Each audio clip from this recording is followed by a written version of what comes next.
We are just over an hour away from what's expected to be an explosive meeting between the president and congressional Republicans, who are typically happy to follow Donald Trump on his misguided policy choices and to stay mostly silent on his unpresidential conduct, but who today are finally trying to pump the brakes on his zero-tolerance immigration policy, one that's left thousands of children suffering in detention centers along the border.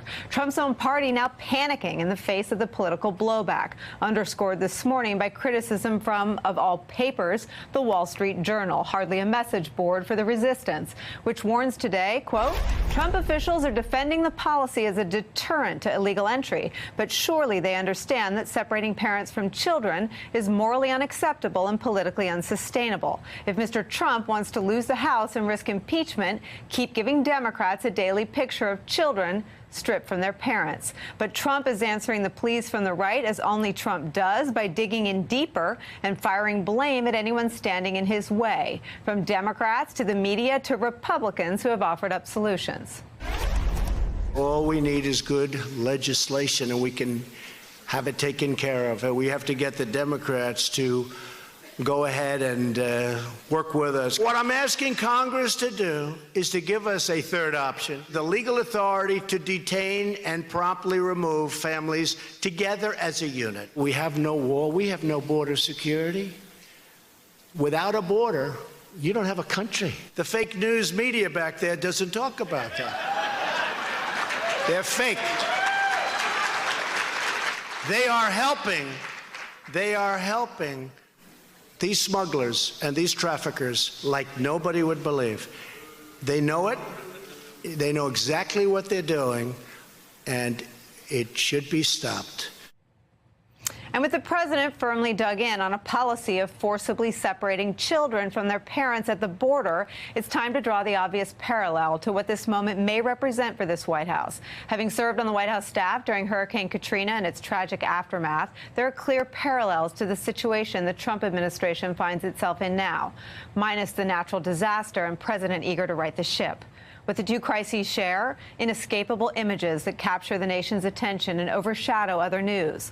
A slow response from the federal government, a deficient message and deficient messengers, a perception that racial discrimination is at play, and, most importantly, no end in sight, all suggesting that for Trump, this crisis will be more than just another stain on an administration tinged by incompetence. For Trump, this crisis may be defining. Joining us today from the Washington Post, White House Bureau Chief Phil Rucker. Here on set, Annie Carney, White House reporter for Politico, Jen Palmieri, former communications director for the Clinton campaign and the Obama White House, and Matt Miller, former chief spokesman for the Justice Department. Phil Rucker, let me start with you and just put you on the spot. Do folks at the White House know how bad this is? Well, they know how bad the media coverage has been. They certainly acknowledge that it's been a pretty difficult story for them publicly, but they're digging in and they're defending this, not only publicly, but privately. I was over at the White House this morning talking to a few senior officials who said there's really very little unease inside that building about what's playing out. They feel like it's being mischaracterized. They feel like the facts are on their side. Of course, Secretary Nielsen, the DHS secretary, yesterday had a lot of misleading and untrue facts, but nevertheless, they feel confident in what the administration is doing, and they feel like it's up to Congress to try to fix this problem. And in private, they're just simply echoing what President Trump has been saying in public. It's stunning that they view this as a story. These are babies being ripped from the arms of their parents. This isn't a story. This is a humanitarian crisis along the border of their own creation. Was there any reaction to Laura Bush and Michelle Obama and the Wall Street Journal and Republicans in Congress all sort of failing, as they typically do, to follow Donald Trump sort of down the rabbit hole of his own delusions? Well, you're right in that they see it as a story. They view a lot of these things as political sort of public relations issues. Is he winning? Is he losing? Because that's how the president sees so much of this stuff.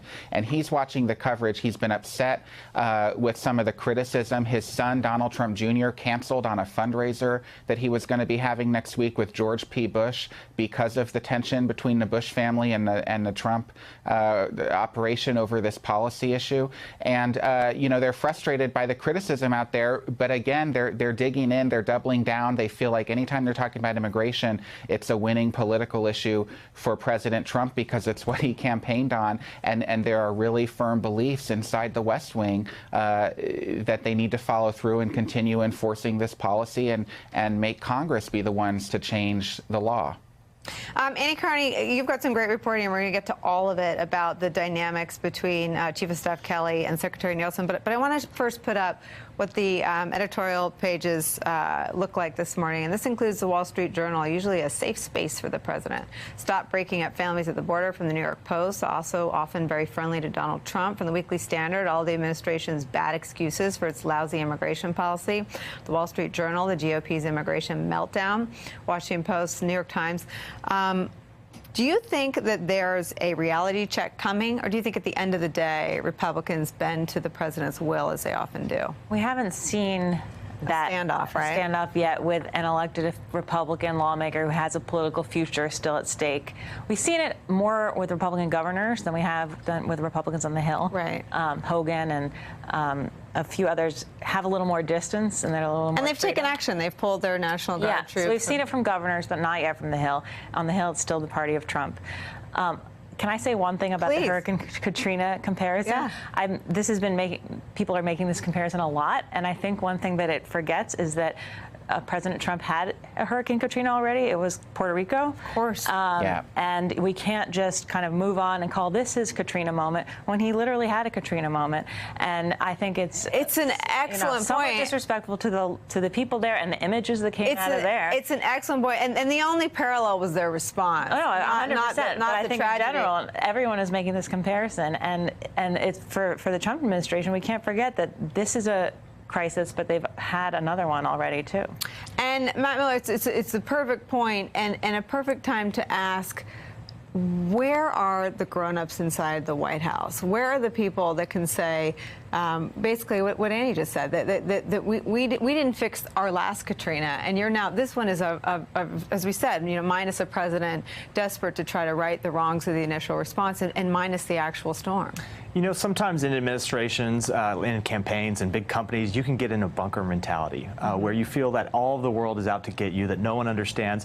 You read, I think, in the New York Times story today, this weird idea that the president is looking at other images of the kids playing Nintendo games and thinks it's all going well. That the pictures that are being seen publicly are somehow taken out of context, despite the fact that those are not journalist photos, those are the photos released by the administration itself. They have hit this rare trifecta here where they have gotten the morality, the policy, and the politics of this issue all wrong. It's obviously immoral to inflict cruelty like this on children. They've gotten the policy wrong where you have these kids that are taken in a way where they're having to build tent cities because they weren't prepared for it. There seems to be no plan for how to reunite them with their parents when this is over. I can guarantee you that when this is all said and done, there are going to be children that are lost. And the politics are now clearly wrong. When you see people like Mark Meadows and Ted Cruz walking away from these messages, these are not liberal gadflies. Right. These are not people who are typically breaking with the president. And they're saying something needs to be done here. They don't get it in the White House. And whether they're delusional or they're just being obstinate, I don't think I'm in a position to say. Hey there, I'm Chris Hayes from MSNBC. Thanks for watching MSNBC on YouTube. If you want to keep up to date with the videos we're putting out, you can click subscribe just below me or click over on this list to see lots of other great videos.